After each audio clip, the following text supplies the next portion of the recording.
chart of accounts is going to be the framework for your financial software and your financial reports.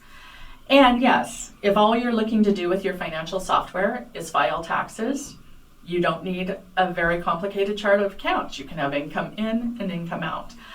However, that's not how you want to run your business, and that's more important. So a chart of accounts, I will say first of all, the majority of accounting errors we see when we're called in to look at a client stem from an improperly set up chart of accounts. Your chart of accounts is the one area when you're setting up a business that it is worth spending a little bit of money in order to have it set up properly. You want categories that are detailed enough to give you specific data, but not so detailed that the data is lost in the minutia.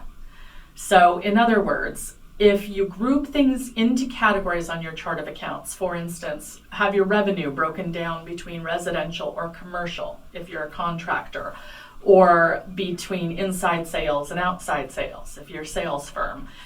Then you have your cost of goods broken out, and then you have your operating expenses, which are usually broken out into payroll expenses, facility expenses, operating expenses, so on.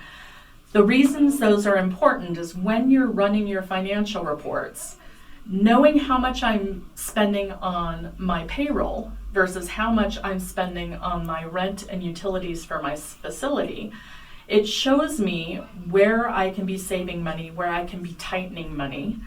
If your income stream is broken down into different chunks for you, then you have an idea of which area is drawing more profit. And so you can see where it's better to invest your time, your employees' time, because they're the ones that have a higher profit margin. If you're trying to do any kind of job cost analysis, you need an effective chart of accounts. Your chart of accounts has to be broken down enough to show you the details that you need to know to make a judgment over how you're going to spend your money. As a small business owner, we're all tight on funds. We're all trying to find the best way to use the budget that we have. And an effective chart of accounts, which then gives you effective financial reports, is the best way to accomplish that.